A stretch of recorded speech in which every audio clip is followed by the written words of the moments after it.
Sister, thank you for waiting. Would you please state your name and occupation, then state your question? I'm Sakina D'Souza, and I'm a Catholic. I believe Brother Yusuf was a Catholic before. I would like to ask him the simple question. He was brought up like a Catholic, but what made him change? Doesn't he believe that the Messiah is true, or did he ever feel that the religion, Catholic religion, has not brought up any Messiah and the Bible is false? I would like to just know what that means, because he said he was a Catholic before and now he has become a Muslim. What made you change? What was that storyline before? Doesn't he believe that there is a Messiah, or the Messiah had come, saved us, died on the cross? Thank you very much for a good question. I hate to disappoint you, but I wasn't a Catholic. But I was with a Catholic priest the night that he accepted Islam. And I asked him these questions you asked me. Because after all, I was still a Christian, a preacher in Christianity, and I wanted to know why my best friend, a Catholic priest, had converted. That's a pretty weird thing. A Catholic priest is not like a regular preacher in the Protestant religion. A Catholic priest has given up everything. He's given up his life to be a Catholic priest. When he enters into this realm, he's basically given away everything. He can't have a wife, he can't have children, obviously no grandchildren. He has no home, he just lives in a rectory or wherever they give him a place to stay. And he's sent wherever they tell him to go, do whatever he's told to do, and that's it. And he cannot disobey the Pope, otherwise they can kick him out of the religion, and if they do, he's excommunicated and he goes to hell forever. So how would a person like this want to become one of those Muslim terrorists? That's what I wanted to know. He explained in a very few beautiful words something that I came to learn for myself. He said that he was sincerely in the Catholic religion because he believed in God, that he had studied, his degree was in theology, and a part of the teaching that they as priests have is to study Islam. Every priest is forced to study Islam. Now you may not know that, but you can ask your priest and he'll confirm it. And when you study Islam, even when Islam is taught to you by somebody who hates Islam, as long as they don't corrupt it too far, you can still see the truth in Islam. A classical example happened to me just recently when I was in Saudi Arabia. A friend of mine, very old copy of one of the first Qurans ever translated to English by George Sale.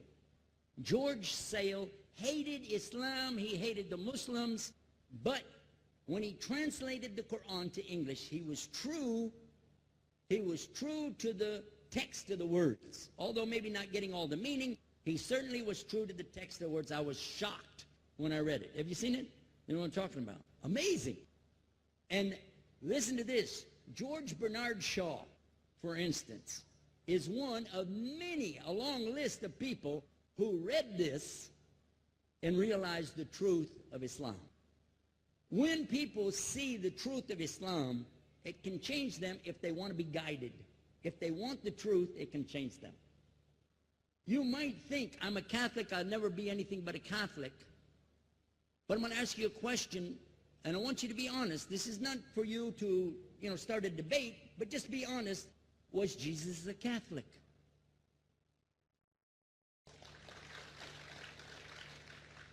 And it's not open to debate, so there's no point in opening that up, because you know and I know he wasn't. The Catholic Church was in business about 300 years before Jesus was born. It's on their website. Don't go like this. It's on their website. That's where I took it from. The Catholic Church was really started in Rome by Alexander the Great. Do you know what the word Catholic means? It means universal. It was the universal church for the Roman Empire. If you didn't join it, you could not be a Roman citizen. And it was opposed to the teachings of Judaism and opposed to the teachings of the early Christians for more than 200 and some years. And they were diametrically opposed to each other to the extent that it was the Romans killing the early Christians. Now, if you understand that, and you go to their website and read, they didn't even take over Christianity until the year 325 AD. And when they did, they changed a lot of things, again, referring to their own website. But if you want to check it in Britannica or Americana or grow your encyclopedias, go ahead and read about the Catholic Church.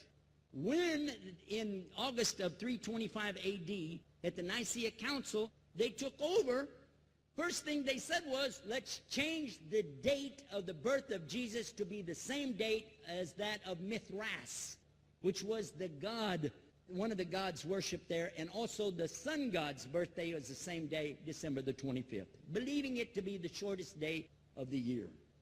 And Constantine was a sun worshiper of Sol Invictus. Go to the website, read it for yourself. There are a lot of points, but not the least of which, even today, if you go in any Catholic church, and I have, you'll see so many portraits and statues and idols and images throughout the whole place that for the one who's never experienced that, for a Muslim who knows about these images, he'll be like, whoa, whoa, what's this? The first time I walked in a Catholic church, I was about 10 years old. I was shocked.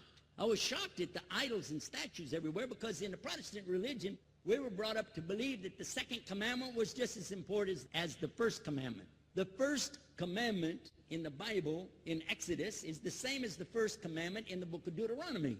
It says, I'm the Lord your God that brought you out of the land of Egypt in the house of bondage. You know no other God beside me. Beside me there's no other gods.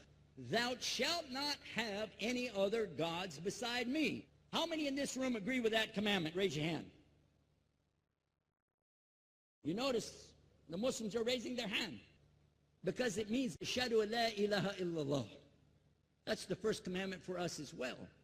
The second commandment you have clearly says, thou shalt not make any idol, any graven image of anything that creeps upon the earth, swims in the sea beneath, or flies in the air above. And I was sitting in a church one time, sitting there in the morning service, watching, the preacher talk, and, they go on and on and on, and sometimes you lose your train of thought. I was looking. Whoa! On the front of the podium, there was a fish. A fish.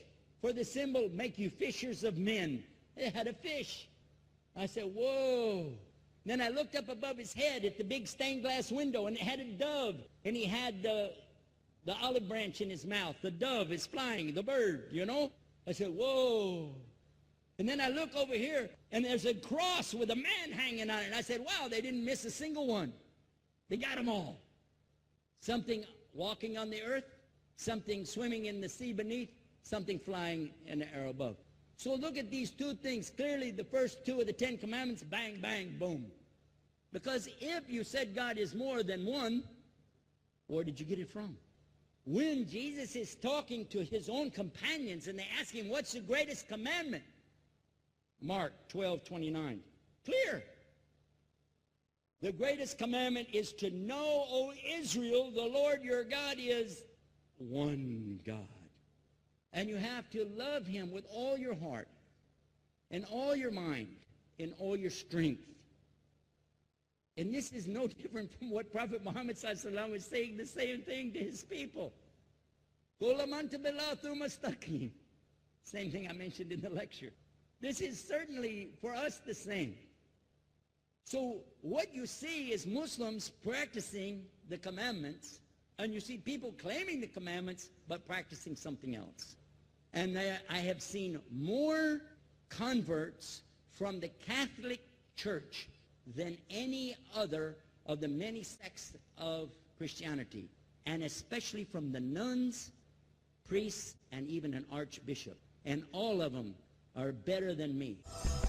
Those guys and women that I see do this, they still sacrifice their whole life to get the true message of Islam, not only to you, but to Muslims as well, because we all need to know about it. But thanks for a great question.